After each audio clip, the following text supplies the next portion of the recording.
అందరికీ నమస్కారం. నేను మీ Kishore Charan Shetty. Welcome to our channel Telugu political chess. గత వీడియోలో ప్రకాశం జిల్లా వ్యాప్తంగా ఉన్న 12 నియోజకవర్గాల్లో వైఎస్ఆర్ కాంగ్రెస్ పార్టీ అంచనాలు ఏంటి, అలాగే తెలుగుదేశం పార్టీ అంచనాలు ఏంటి అనే విషయాన్ని చర్చించుకుందాం.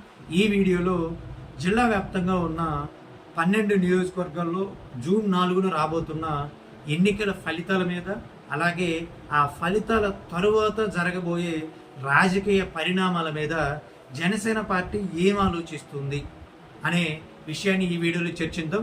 వీడియోలోకి వెళ్ళే ముందు మీరు ఇంకా మన ఛానల్ని సబ్స్క్రైబ్ చేయకపోతే సబ్స్క్రైబ్ చేయండి, వీడియోని లైక్ చేయండి, షేర్ చేయండి, మీ అభిప్రాయాన్ని కామెంట్ రూపంలో తెలియజేయండి. మొదటిగా జనసేన పార్టీ గురించి మాట్లాడుకోవాల్సి వస్తే జిల్లా వ్యాప్తంగా ఉన్న ఏ నియోజకవర్గంలో కూడా ఆ పార్టీ పోటీ చేయడం లేదు.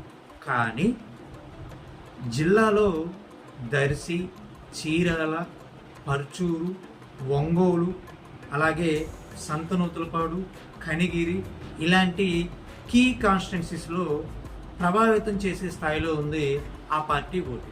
సో ఆ పార్టీ కార్యకర్తలు, ఆ పార్టీ నాయకులు వేస్తున్న అంచనాల ప్రకారం ఖచ్చితంగా జిల్లా వ్యాప్తంగా ఉన్న జనసేన పార్టీ కార్యకర్తలు, అభిమానులు అందరూ కూడా అన్కండిషనల్గా తెలుగుదేశం పార్టీ అభ్యర్థులకి మద్దతు ఇచ్చారు, తెలుగుదేశం పార్టీ అభ్యర్థులకి ఓటు వేశారు. సో ఖచ్చితంగా రేపు తెలుగుదేశం పార్టీ అభ్యర్థులు కనుక గెలిస్తే, విజయం సాధిస్తే ఆ క్రెడిట్ జనసేన పార్టీకి కూడా దక్కుతుంది.